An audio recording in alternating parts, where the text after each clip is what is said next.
નમસ્કાર મિત્રો, સ્વાગત છે તમારું અમારી YouTube channel Gujarat jobs and ન્યૂઝમાં.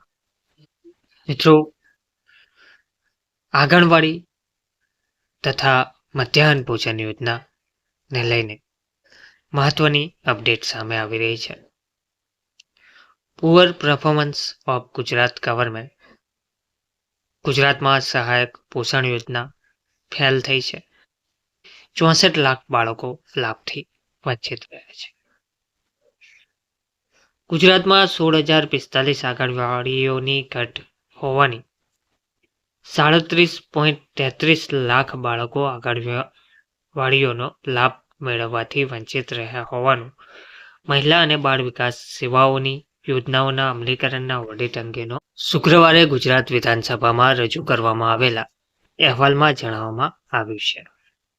બીજી તરફ સહાયક પોષણ યોજનાનો લાભ મેળવવાથી કુલ 4.63 કરોડ બાળકોમાંથી 64 લાખ બાળકો વંચિત રહી ગયા છે. કુલ બાળકોમાંથી 14% બાળકો સહાયક પોષણ યોજનાના લાભથી 2016થી 2023ના ગાળામાં વંચિત રહ્યા હતા. રસીકરણની સતત ઝુંબેશ ચલાવતી હોવા છતાં 6% બાળકો રસીકરણની સુવિધા મેળવી શક્યા નથી. જોકે 94% બાળકોને આ સુવિધા મળી છે. બીજી તરફ આજે તબીબી વિજ્ઞાન આગળ વધ્યું હોવા છતાંય આરોગ્ય માટે વધુ ખર્ચ કરવામાં આવતો હોવાનો દાવો કરવામાં આવતો હોવા છતાંય આજની તારીખે ગુજરાતમાં 11.63% બાળકો ઓછા વજન સાથે જન્મે છે.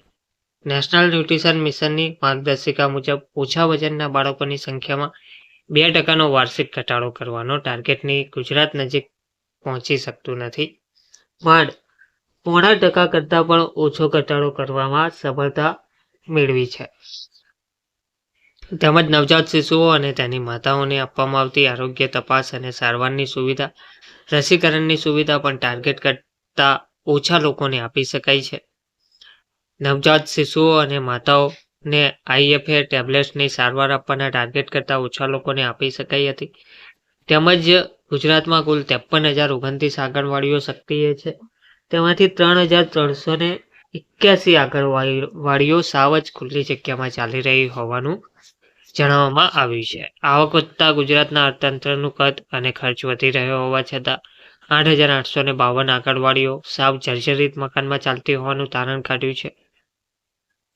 આંગણવાડીઓના મકાન પાકા જ હોય તે સુનિશ્ચિત કરવાનું કામ હજી એ બાકી જ છે. 2023માં પૂરા થયેલા 7 વર્ષના ગાળામાં 30 બાળકોની આંગણવાડી 600 ચોરસ મીટર જગ્યામાં બાંધવાના નિયમનું પણ પાલન કરવામાં આવ્યું નથી. પરિણામે બાળકોને ભીડભાડમાં રહેવું પડે છે. ગુજરાતમાં 1,299 આંગણવાડીઓમાં તો શૌચાલયની જ સુવિધા ન હોવાનું રિપોર્ટમાં દર્શાવવામાં આવ્યું છે. 1,032 આંગણવાડીમાં પીવાના પાણીની સુવિધા જ ન હોવાનું જોવા મળ્યું છે. 2020ના વર્ષમાં 807 આંગણવાડીઓ વિકલાંગ બાળકો માટે રેમ્પ રેલિંગ બાંધવા ₹202 કરોડથી વધુ ફાળવ્યા. તેમ છતાં સપ્ટેમ્બર 2024 સુધીમાં માત્ર 220 આંગણવાડીઓમાં જ રેમ્પ બંધાયા છે. બાળકોને સારું પીવાનું પાણી મળી રહે તે માટે આપવામાં આવેલા વોટર પ્યુરિફાયરમાંથી 6,709 વોટર પ્યુરિફાયર વપરાયા વિના જ પડી રહ્યા હતા. 11 આંગણવાડીઓમાં તો ઘરે લઈ જવાની રેશનની કીટ ઉંદરને કારણે દૂષિત થઈ હોવાનું પણ કેગના અહેવાલમાં જણાવવામાં આવ્યું હતું. ભારત સરકારે જુલાઈ 2018માં આંગણવાડી કામદારો અને આંગણવાડી મદદનીશો માટે પ્રધાનમંત્રી જીવન જ્યોતિ વીમા યોજનામાં અને પ્રધાનમંત્રી સુરક્ષા વીમા યોજનાનું જાહેરનામું પ્રસિદ્ધ કરવામાં આવ્યું હોવા છતાંય નવી વીમા યોજનામાં વીમાને રૂપાંતરિત કરાવવાનું બાકી છે. આંગણવાડીઓ માટેના કર્મચારીઓની 17થી 30% ઘટ પણ જોવા મળી રહી છે. ધન્યવાદ.